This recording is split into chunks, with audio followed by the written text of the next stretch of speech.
త్వరగా వాడి గతం గుర్తొచ్చేలా చేయండిరా. స్టోరీ కంటిన్యూ చేయరా. వీడి పేరులో ఉన్న సంతోషం వీడి కళ్ళల్లో కనిపించటం లేదు.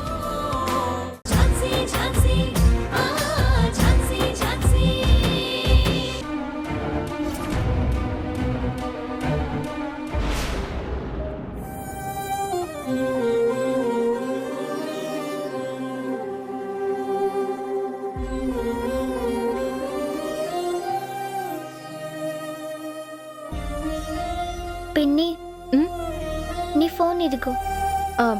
నేనేమి మిమ్మల్ని ఫోన్ తీసుకురమ్మని చెప్పలేదు కదా, మరెందుకు తీసుకొచ్చావు? నీకు ఫోన్ వచ్చింది పిన్ని. లిఫ్ట్ చేద్దాం అనుకునే లోపు కాల్ కట్ అయిపోయింది. ఈ లోపు బాబాయ్ నీకు వాట్సాప్లో మెసేజ్ చేశాడు. అది ఓపెన్ చేసి చూసి వెంటనే బాబాయ్కి కాల్ చేశాను. బాబాయ్ మెసేజ్ చేస్తే నువ్వు అలా ఓపెన్ చేసి చూడొచ్చా? అయినా బాబాయ్ మెసేజ్ చేస్తే నువ్వు కాల్ చేయాలా? ఎందుకు చేసావలా? బాబాయ్ నీ వాట్సాప్కి 2 అక్కల ఫొటోస్ పంపించాడు. అది చూసి కాల్ చేశాను. బాబాయ్ ఇప్పుడు ఇక్కడికి వస్తున్నాడు పిన్ని.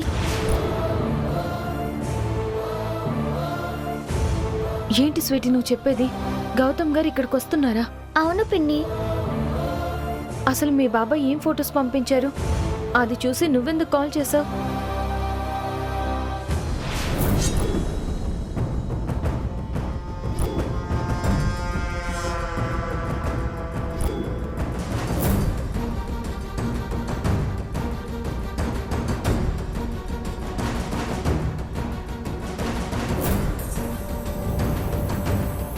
అంటే పోలీస్ స్టేషన్లో మిస్సింగ్ కేసు ఫైల్ అయ్యింది వీళ్ళిద్దరి గురించేనా? స్వీటీ, ఈ ఫొటోస్ చూసి బాబాయ్ కాల్ చేశానంటున్నావంటే వీళ్ళు నీకు తెలుసా? తెలుసు పిన్ని. నేనే కాదు, వంశీ కూడా వాళ్ళని చూశాడు. అవును, నేను కూడా వాళ్ళని చూశాను. స్వీటీ, వంశీ, మీరు వీళ్ళని ఎక్కడ చూశారు, ఎప్పుడు చూశారు? పిన్ని, అది మేము ఇంట్లో నుంచి వెళ్ళిపోయినప్పుడు.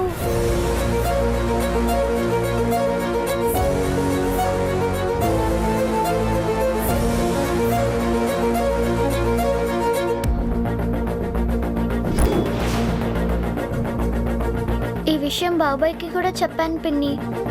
అందుకే ఇప్పుడు బాబాయ్ అంత అర్జెంట్గా వస్తున్నాడు.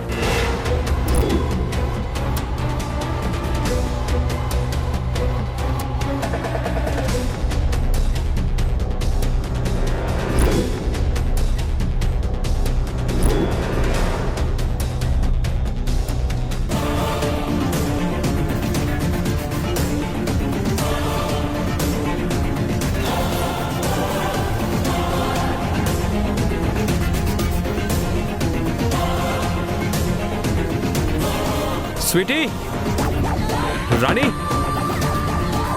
స్వీటీ, వంశీ,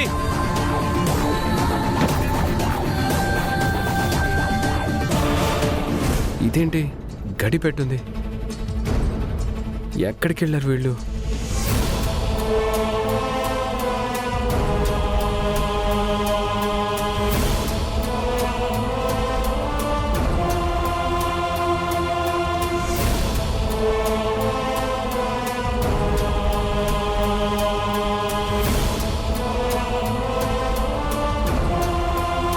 బావా, ఎప్పుడొచ్చావు? నేను ఇప్పుడే వచ్చాను. స్వీటీ, వంశీ, ఝాన్సీ ఎక్కడికి వెళ్ళారు? కనిపించట్లేదు. వాళ్ళెక్కడికి వెళ్తారు బావా, లోపలే ఉన్నారు. లోపలెవరూ లేనట్టున్నారు. తలుపుకి గడి పెట్టుంది. అదేంటి బావా, లోపలెవరూ లేకపోవడం ఏంటి? ఒక్క నిమిషం, నేను వెళ్ళి చూసొస్తాను.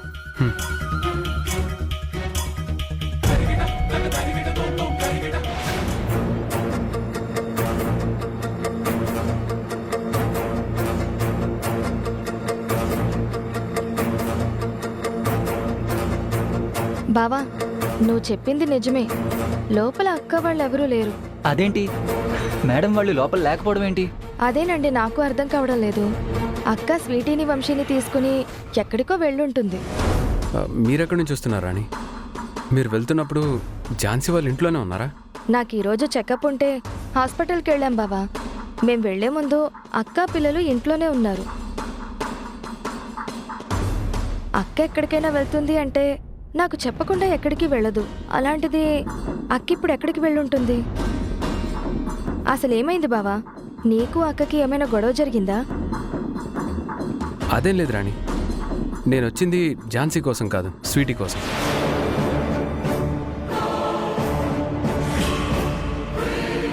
స్వీటీ కోసం రావడం ఏంటి బావా? నువ్వు చెప్పేది నాకేమీ అర్థం కావడం లేదు. మొన్న స్వీటీ వంశీ ఇంట్లో నుంచి బయటికి వెళ్ళిపోయినప్పుడు కొంతమంది క్రిమినల్స్ 2 అమ్మాయిల్ని బలవంతంగా తీసుకెళ్లడం చూశారంట. నాకింతకుముందే ఫోన్లో స్వీటీ చెప్పింది.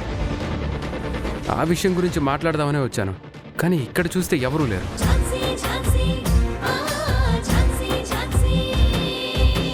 పిన్ని పిన్ని ఆగు, ఒకసారి అటు చూడు. ఏమైంది వంశీ?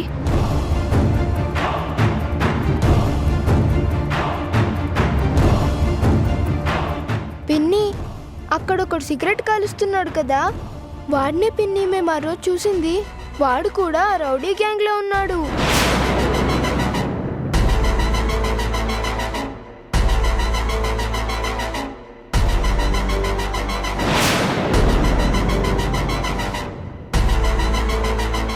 వంశీ, నువ్వు ఇక్కడే ఉండు.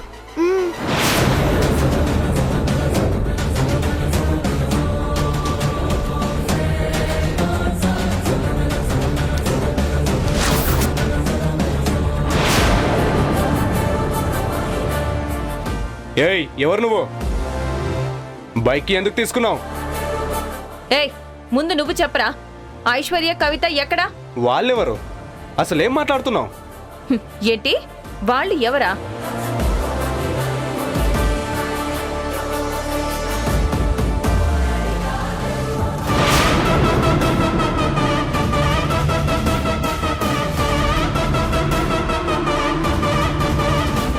ఇప్పుడు చెప్పరా, వీళ్ళని ఎక్కడికి తీసుకెళ్లారు, ఏం చేశారు? మేడం, మీరెవరిని చూసి ఎవరు అనుకుంటున్నారో? అసలు వీళ్ళెవరో కూడా నాకు తెలీదు. మరీ అంత అమాయకంగా నటిస్తే నేను నమ్మేస్తానని అనుకుంటున్నావా? నువ్వు మీ ఫ్రెండ్స్ కలిసి వీళ్ళని తీసుకెళ్లారు అన్న విషయం నాకు తెలుసు. మర్యాదగా నిజం ఒప్పుకుని ఎక్కడున్నారో చెప్పు. నిజం చెప్తావా లేదంటే పోలీసులు పిలిపించరా? నాకు తెలీదండి. చెప్పరా, ఎక్కడ దాచావో చెప్పు. నాకు తెలీదండి, నిజంగా చెప్తున్నాను. రేయ్,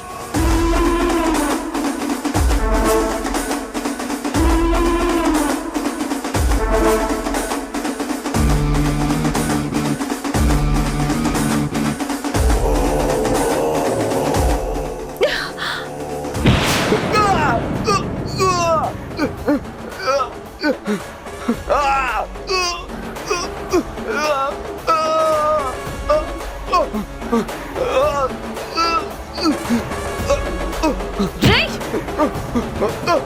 చెప్పు, చెప్పురా, చెప్పు, ఎక్కడ దాచిపెట్టావో చెప్పు.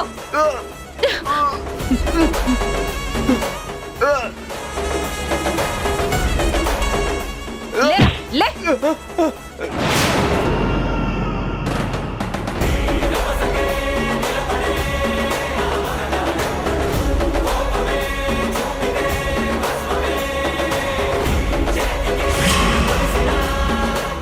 వంశీ, బండెక్కు, ఎక్కు.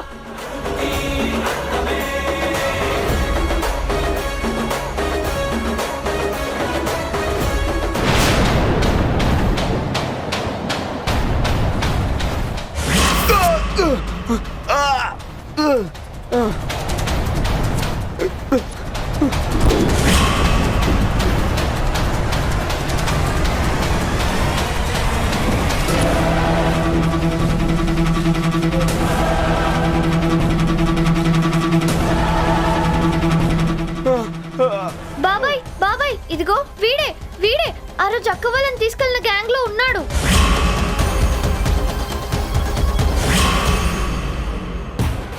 రేయ్, లేవరా, లే బైక్. గౌతమ్ గారు, మీరు వెతుకుతున్న మీకు కావలసిన వాళ్ళల్లో వీడు ఒకడు. సార్, సార్, నాకేం తెలియదు సార్. మాధవ్ గారు, వీడిని లాకప్లో పడేయండి. Okay sir. రేయ్, పదరా. సార్, సార్, నడు, లోపలికి పద. సార్, నాకేం తెలియదు sir. Jhansi, thank you. Gautam garu, నేనొచ్చింది మీతో థ్యాంక్స్ చెప్పించుకోవడానికి కాదు. అయినా స్వీటీని తీసుకెళ్లేటప్పుడు కనీసం నాకొక్క మాట అయినా చెప్పాలా లేదా? తను కనిపించకపోయేసరికి నేను ఎంత టెన్షన్ పడ్డానో మీకు తెలుసా? సారీ ఝాన్సీ, అర్జెంటుగా కొంతమంది క్రిమినల్స్ని స్టేషన్కి పిలిపించాం. వాళ్ళని స్వీటీ గుర్తుపడితే వెంటనే ఆ అమ్మాయిలిద్దరినీ సేవ్ చేయొచ్చు అనే హడావిడిలో అలాగే వచ్చేసాం. గౌతమ్ గారు, వాళ్ళల్లో ఒకడు దొరికాడు కదా, వాడి ద్వారా మీరు ఏదైతే చెయ్యాలనుకుంటున్నారో అది చెయ్యండి. ఇక మీకు స్వీటీ వంశీతో ఎలాంటి అవసరం లేదు. పద స్వీటీ, రా ఏయ్, రా ఝాన్సీ. వంశీ.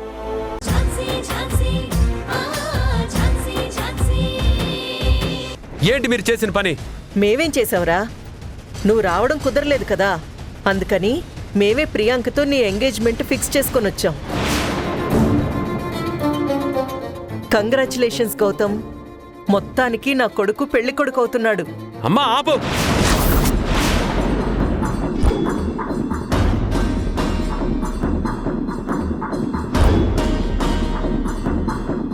కంగ్రాచులేషన్స్ అంట, కంగ్రాచులేషన్స్.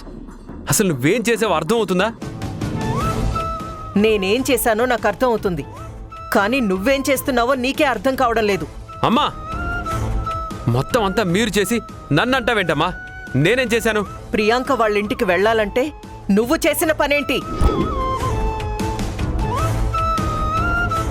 అది పక్కన పెట్టి ఝాన్సీ దగ్గరికి వెళ్ళావు అంటే నీకు మా మాట అంటే పట్టింపు లేదా? ఝాన్సీని కలవడమే ముఖ్యమా? నువ్విలా చేస్తావని నేను అస్సలు అనుకోలేదురా. అమ్మా, నేను ఝాన్సీ కలవడానికి వెళ్ళింది ఒక ముఖ్యమైన కేసు పని మీద. సరే, నేను తనని ఎందుకు కలవడానికి వెళ్ళానన్న విషయం పక్కన పెడితే, నాకు ప్రియాంకతో పెళ్లి ఇష్టం లేదని తెలిసి కూడా నువ్వు వెళ్ళి తనతో ఎంగేజ్మెంట్ ఎలా ఫిక్స్ చేసావు?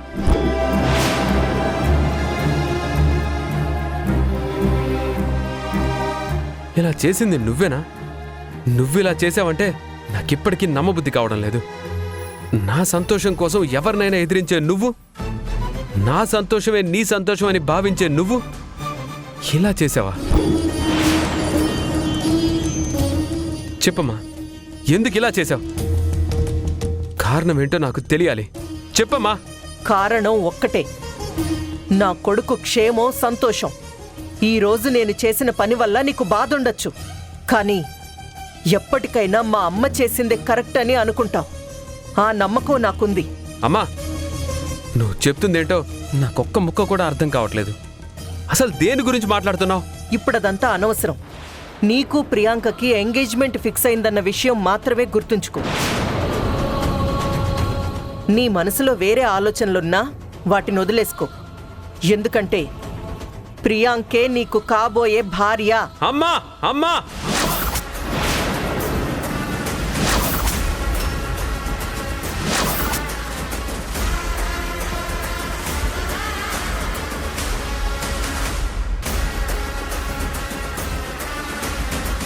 కమలా, ఏమైంది? ఏంటో పెద్ద పెద్ద అరుపులు కేకలు? గౌతమ్, ఎందుకు మీ అమ్మ మీద పెద్దగా అరుస్తున్నావు? ఏమైంది? ఏ విషయం గురించి గొడవ పడుతున్నావు? తాతయ్య, మీరందరూ కలిసి చేసిన విషయం గురించి మాట్లాడుతున్నాను తాతయ్య. ఏం చేసాంరా మేమందరం? ప్రియాంకకి నీకు పెళ్లి చేయాలనుకున్నాం, దాని గురించే మాట్లాడుకొని వచ్చాం. అందులో తప్పేముంది? అయినా వాళ్ళ ఇంటికి వెళ్ళాలని చెప్తే ఆ టైంలో ఇక్కడ లేకుండా ఎక్కడికి వెళ్ళావు? నీకేమైనా పనుంటే ఈ ఒక్కరోజు ఆపుకోలేవా? అక్కడ వాళ్ళు నువ్వెక్కడా అని అడిగితే మా తల కొట్టేసినంత పనైంది తెలుసా? తాతయ్య, నేను మాట్లాడుతుంది ప్రియాంకతో నాకు పెళ్లి ఇష్టం లేదని తెలిసినా కూడా మీరందరూ వెళ్ళి ఎంగేజ్మెంట్ ఫిక్స్ చేసుకుని ఎలా వస్తారని. ఇష్టం లేకపోవడం ఏంట్రా? తనకేం తక్కువ? మంచి అమ్మాయి, అందంగా ఉంటుంది, పైగా తను ఒక డాక్టరు. పెళ్లి చేసుకోవడానికి ఇంతకు మించిన అర్హతలు ఇంకేం కావాలి? అయినా నీకెందుకు ఇష్టం లేదురా? ఇష్టం లేదంటే ఇష్టం లేదు.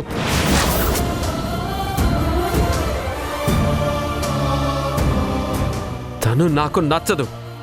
మా అందరికీ నచ్చిన అమ్మాయి నీకు నచ్చకపోవడానికి కారణం ఏదో ఒకటి ఉండాలి కదరా? అసలు ఇంట్లో మగపిల్లలకి ఏమైందిరా? ఒక్కరు కూడా మా మాట వినరా? మా అభిప్రాయానికి విలువ ఇవ్వరా?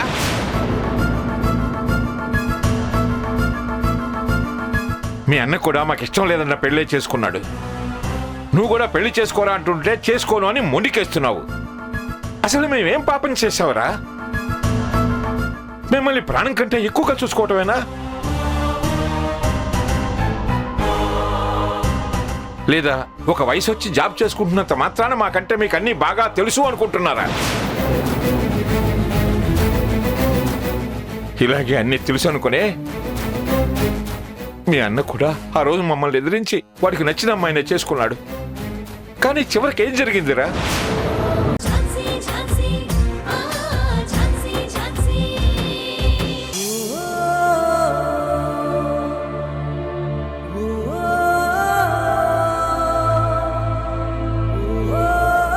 ఝాన్సీ ఏం చేస్తుందో ఏంటో, తనతో మాట్లాడాలని ఎంత ట్రై చేస్తున్నా అవాయిడ్ చేస్తుంది.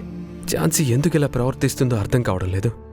ప్రియాంకతో ఎంగేజ్మెంట్ ఫిక్స్ అయిందని పైకి కంగ్రాచులేషన్స్ చెప్పినా లోపల నువ్వు కూడా నాలాగే ఎంత బాధపడుతున్నావో అన్నది నాకు తెలుసు. ఆ విషయం నువ్వు చెప్పకపోయినా నేను అర్థం చేసుకోగలను. కానీ ఎందుకు ఇలా ప్రవర్తిస్తున్నావు ఝాన్సీ?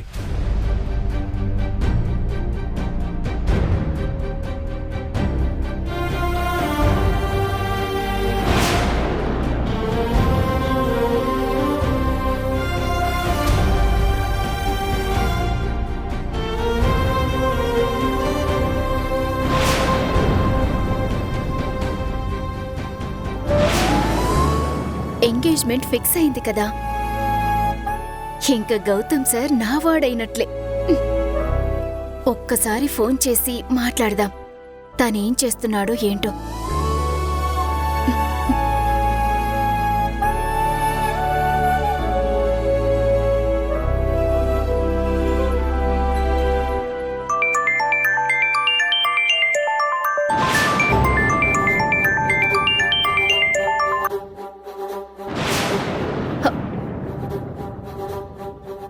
కట్ చేశారెందుకు? మళ్ళీ చేస్తాను.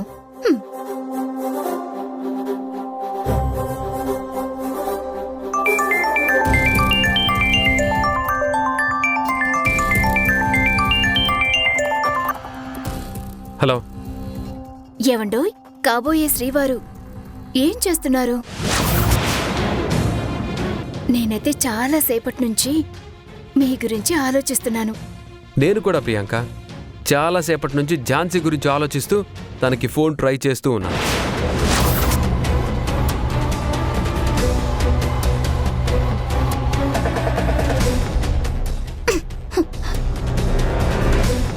గౌతమ్ సార్, మనకి ఎంగేజ్మెంట్ ఫిక్స్ అయిందని మీరు ఒక్కటి గుర్తు పెట్టుకోండి. అప్పుడైనా మీకు ఆ ఝాన్సీ మైండ్లోకి రాదు. ప్రియాంక, నువ్వు కూడా ఒకటి గుర్తుపెట్టుకో, నాకు ఝాన్సీ అంటే ప్రాణం. సార్, మీరు ఈ టైంలో ఇలా మాట్లాడడం కరెక్ట్ కాదు. నేను కూడా అదే చెప్తున్నాను ప్రియాంక, నువ్విలా నా గురించి ఆలోచించడం కరెక్ట్ కాదు. ఇప్పటినుంచైనా నాతో మాట్లాడాలని ట్రై చేయటం కానీ నా గురించి ఆలోచించడం కానీ మానుకో. అప్పుడే నీకు నాకు ఇద్దరికి మనశ్శాంతి ఉంటుంది. నీ నెంబర్ కూడా బ్లాక్ చేస్తున్నాను. ఇంకెప్పుడు నాకు కాల్ చేయాలని ట్రై చేయకు. Hello hello Gautam sir. Sir,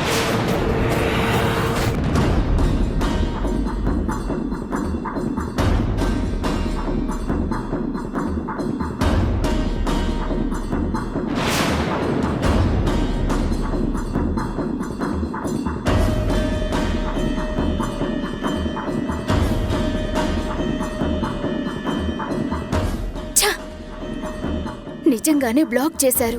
నేను ఏదైతే ఊహించానో అదే జరుగుతుంది. అందరూ ఒప్పుకున్నా కూడా గౌతమ్ సార్ ఒప్పుకోరు అని. గౌతమ్ సార్ని నా వాడు అనిపించుకోవడానికి ఎన్ని ప్రయత్నాలు చేసినా అస్సలు వర్కౌట్ అవ్వట్లేదు. గౌతమ్ సార్కి నేను ఎంత దగ్గర అవ్వాలనుకుంటున్నానో ఆయన నన్ను అంత దూరం చేస్తున్నారు. అలాగే ఆ ఝాన్సీని ఆయన మనసులో నుంచి ఎంత దూరం చేయాలనుకుంటున్నానో ఆయన మనసుకి ఝాన్సీ అంత దగ్గర అవుతుంది.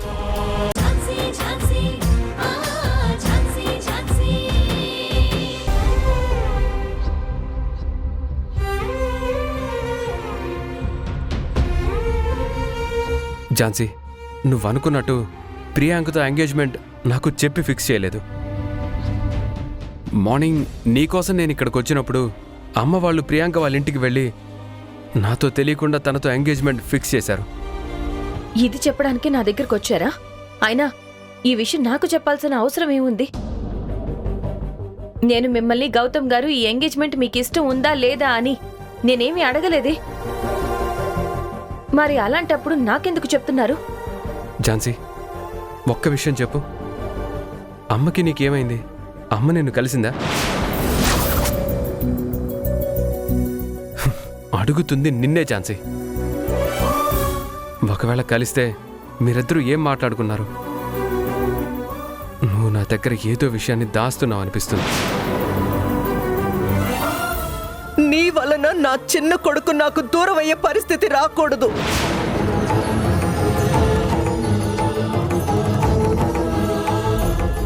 అయితే ఈ దేవుడి సాక్షిగా అడుగుతున్నాను, గౌతమ్ని వదిలేసేయ్.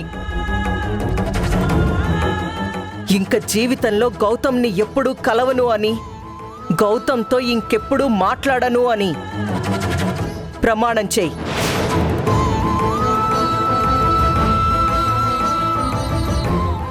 చెప్పు ఝాన్సీ, అమ్మ నిన్ను కలిసిందా? లేదు. ఇప్పుడు అవన్నీ వదిలేయండి. సరే, నువ్వన్నట్టు అమ్మ కలవలేదు. మరి నీలో ఈ మార్పు ఎందుకు వచ్చింది? నేనైతే నా తప్పు చేస్తే నువ్వు నన్ను దూరం పెట్టిన ఒక అర్థం ఉంది. కానీ ఏ తప్పు చేయకుండా నన్నెందుకు దూరం పెడుతున్నావు? గౌతమ్ గారు ప్లీజ్ వదిలేయండి.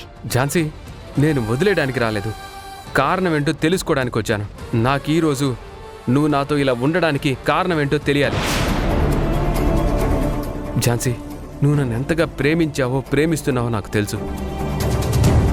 కానీ ప్రతిసారి ఆ ప్రేమకు ఏదో ఒక అడ్డంకి వస్తూనే ఉంది.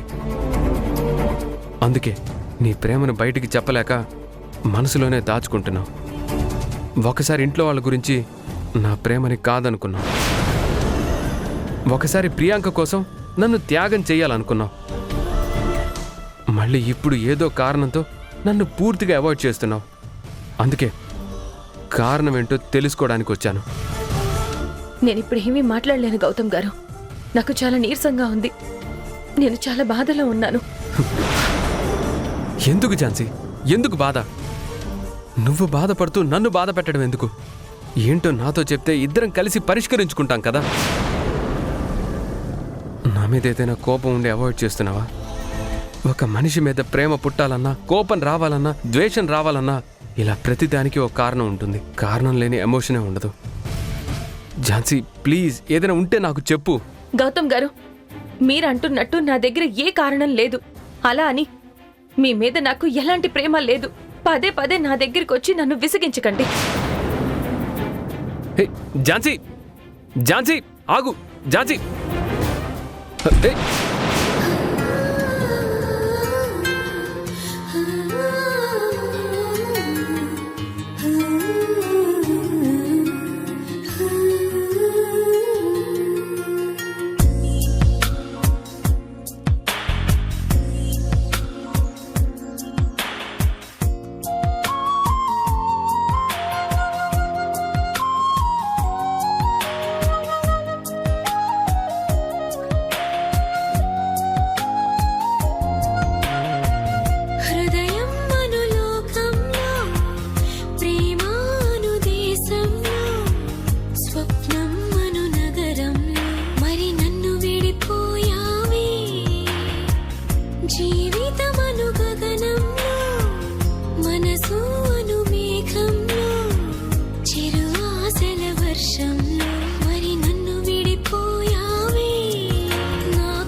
ఝాన్సీ నువ్వేంటి స్కూల్ దగ్గరికి పిల్లల్ని డ్రాప్ చేయడానికి వచ్చావా?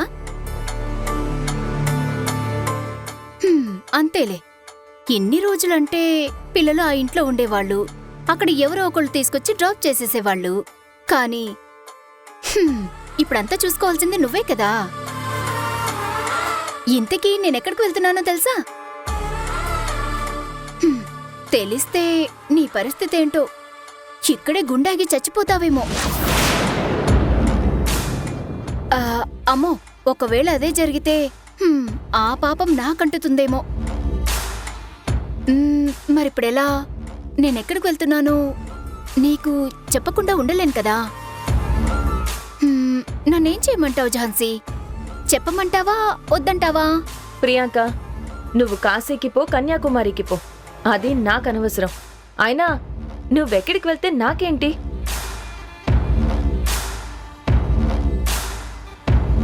పుణ్యానికైతే కాశీకి వెళ్లేదాన్ని, విహారయాత్రకైతే కన్యాకుమారికి వెళ్లేదాన్ని.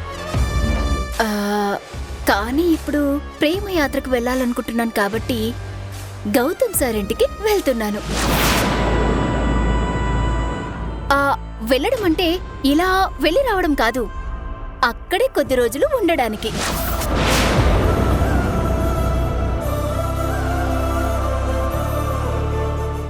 ఏంటి, గౌతమ్ సార్ వాళ్ళింటికి వెళ్తాను అనగానే నోట మాట పడిపోయింది? దీనికి ఇలా అయిపోతే ఎలా? ఇంతకీ నేనెందుకు వెళ్తున్నానో నీకు తెలుసా? గౌతమ్ సార్కి ఇంకా నీ మీద ఎక్కడో లో ఫీలింగ్ ఉంది. దాన్ని కంప్లీట్గా తీసేయడానికే ఆ ఇంట్లోకి అడుగు పెడుతున్నాను. ఆ ఇంట్లోకి అడుగు పెడుతున్నానంటే ఎవరికీ తెలియకుండా కాదు, అందరికీ తెలిసే అడుగు పెడుతున్నాను, గౌతమ్ సార్తో సహా. తొందరలోనే గౌతమ్ సార్ని నావాన్ని చేసుకోవడానికి ఇది నా మొదటి మెట్టు. నేనక్కడికి వెళ్ళి ఎంగేజ్మెంట్ ఫిక్స్ చేసుకుని నేను నీకు డేట్ చెప్తాను. నువ్వు ఆ ఎంగేజ్మెంట్కొచ్చి ఫస్ట్ లైన్లో కూర్చుని నన్ను గౌతమ్ సార్ని పైకి పెద్దరికంగా ఆశీర్వదించి లోపల ఏడుస్తూ ఉండు. నీ ఏడుపులే మాకు దీవెనలు. లోపల ఎంత బాధున్నా కూడా పైకి కనిపించనివ్వవు కదా. ఇప్పుడు కూడా అదే చేస్తున్నావు. నేనిప్పుడిలా గౌతమ్ సార్ వాళ్ళింటికి వెళ్తున్నాననగానే నీ మనసు ఎంత బాధపడుతుందో నాకు బాగా తెలుసు. కానీ అది కనపడకుండా బాగా మేనేజ్ చేస్తున్నావు. ఇలా లోపల ఎంతకాలమని ఏడుస్తూ ఉంటావు ఝాన్సీ? ప్రియాంక, నేను బాధపడుతున్నానో లేక ఆనందపడుతున్నానో అన్నది పక్కన పెట్టు. నువ్వు ఏడ్చే సిచ్యువేషన్ తెచ్చుకోకు. ఇల్లు అలకగానే పండగ కాదు, అలాగే నువ్వు గౌతమ్ గారి ఇంట్లోకి వెళ్ళగానే అంత సెట్ అయినట్టు కాదు. నీ ప్రేమయాత్ర కాస్త విషాదయాత్రగా మారకుండా చూసుకో. అయినా నువ్వు గౌతమ్ గారి ఇంట్లోకి ఇప్పుడు వెళ్తున్నావేమో, నేను ఆయన మనసులోకి ఎప్పుడో వెళ్ళాను.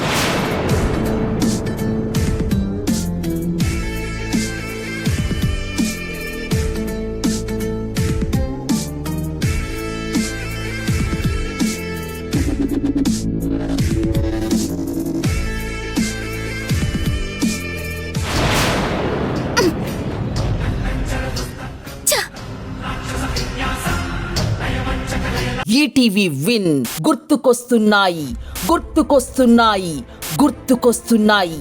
ఒక వింత సామాన్య లోకంలో జరిగే అద్భుతమైన నవ్వుల ప్రయాణంతో రూపొందిన అత్యంత చిన్నగా చేసిన అతి భారీ సిరీస్ మీ ఈటీవీ విన్లో విజయవంతంగా స్ట్రీమింగ్ అవుతోంది. గుర్తుకొస్తున్నాయి, గుర్తుకొస్తున్నాయి, గుర్తుకొస్తున్నాయి. ఈటీవీ విన్ యాప్ని డౌన్లోడ్ చేసి సబ్స్క్రైబ్ చేయండి.